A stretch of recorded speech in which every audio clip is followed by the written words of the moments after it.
Well, it was hot yesterday. Got up to 80 degrees, which is sweltering for this country. They got fire warnings off all over the place. This has been almost a week of hot, dry weather here now, or dry weather. Windy, breezy, especially up north in Juneau and Haines and Skagway area, and that area up Yakutat. Didn't think it was going to be so warm today. It had clouds last night or early this morning, and then it was almost overcast this morning, but boy, it cleared off and it's 80 degrees again. That makes it 85 degrees here in the hangar. Not very often I can work up a sweat just sitting here. I'm going to go ahead and start putting some of this stuff back together here now for this fuel tank cover and the cowling. We got good news. Mechanic is coming up. He'll be here tomorrow to do the annual. As soon as he gets done sprinkling the airplane with holy water and signing off his John Hancock on it, we'll be able to put it in the water and get it going. I'm getting anxious to get going, and I want to fly it a couple hours or so before we start flying those guys around, but of course that doesn't take very long to put that in. So anyway, we're anxiously awaiting the mechanic to get here tomorrow. Well, I'm working on this fuel tank cover first. This is the back side of the fuel tank cover, and they've got little ribs on there. There's felt strips that go on there to keep that from rubbing through the fuel tank. I took those off. I just put some contact cement on them. Gosh, I went to town today to get some contact cement, thinking I could get a little bottle of it because it doesn't last very long, and everything is out of supply in town there. Hardly, there's not much available. I wound up having to get a quart of it, and I'll use maybe an ounce or two or a couple ounces of it, and then the rest of it's just going to wind up going to hell before the next time I need to use it. So I've got those two little strips that fit on that, and then once I get those on there, then I'll start putting the antennas on. I'm working now on the antennas, cleaning those up, as they've been on there for over 20 years, and they got a little bit of grunge, and everything grows moss and algae and stuff in this country, so they got a little bit of grunge on them. I've got some soap and water I've been washing them up with. Yeah, it's so warm in here I even had to take my hat off, and I don't usually do that. I haven't taken my hat off since my hair went the way of the dinosaurs. I take it off and my head gets a little chill, even though it doesn't necessarily feel uncomfortable, and then I wind up getting a head cold. But it's hot enough now I don't have to worry about that.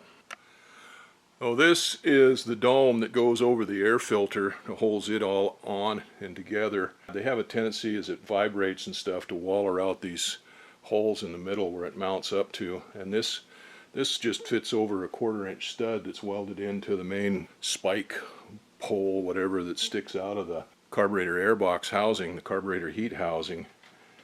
And anyway, it gets wallered out there even though I have it down. I keep it screwed down fairly tight, and I've had a plastic washer underneath it to keep it from abrading, but it just started getting wallering out. So I took this up and put it on the lathe yesterday evening and trued up this hole, and I had a piece of black plastic that was a scrap of stuff that I got somewhere, and I turned down this little bushing to fit in there, and that just snaps in that hole like that, and then it's got a 1/4-inch hole in it, which is what the stud is coming out of that mount, and this will fit over that stud, and then we can screw it down, and that should keep it from vibrating around so much.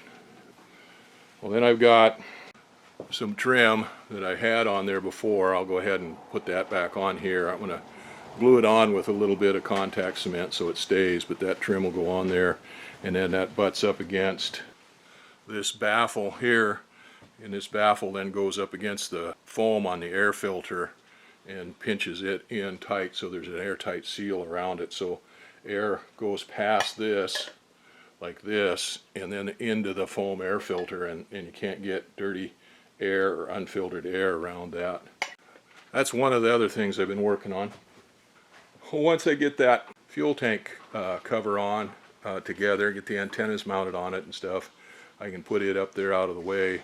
Once I get that done, then I can start working on this engine cowling, and I can put the doors on that, and I've got to put cowl chafing around on it in places, so that's what the contact cement is for. I'll be ready to all to go together when we get everything signed off and ready to go.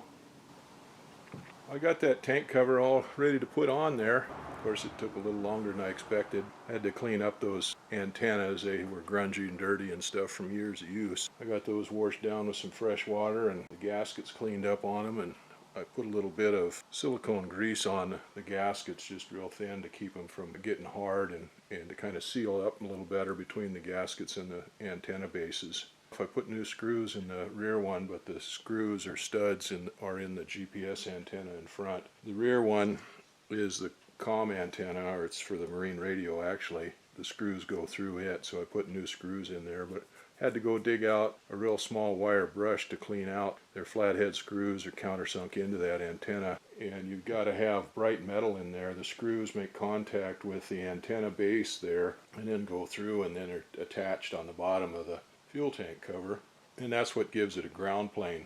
So I cleaned those up, and when I painted the fuel tank cover, I put tape over that where that one goes so it didn't get painted, and I polished the metal, the aluminum up underneath it, and then there's a doubler plate that goes on there, and I'd polish that up. Those two pieces all went together, so it should have good ground contact there.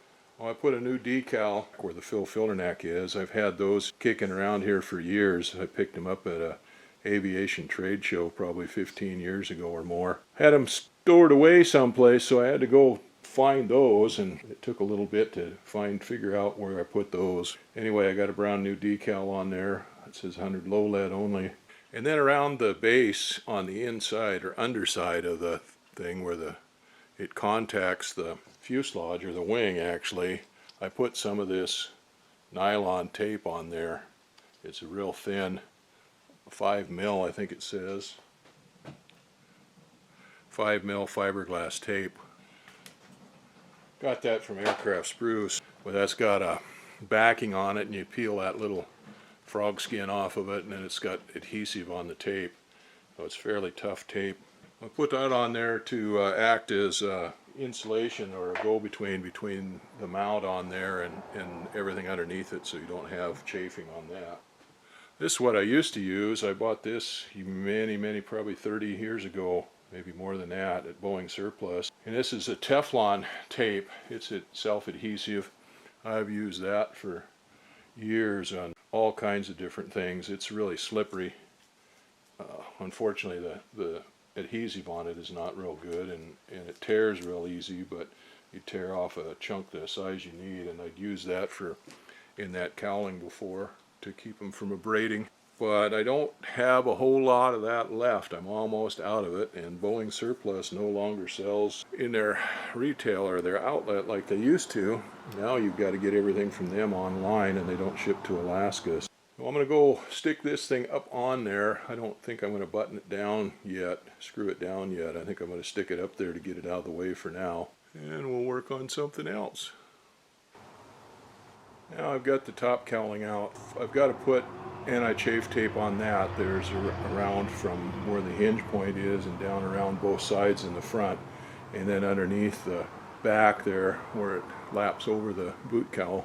But before I do anything like that on there, I've got to get those wires out of the hinges. I'd put welding rod in there, 3/32 welding rod in those hinges to keep from getting the hinges plugged up with paint.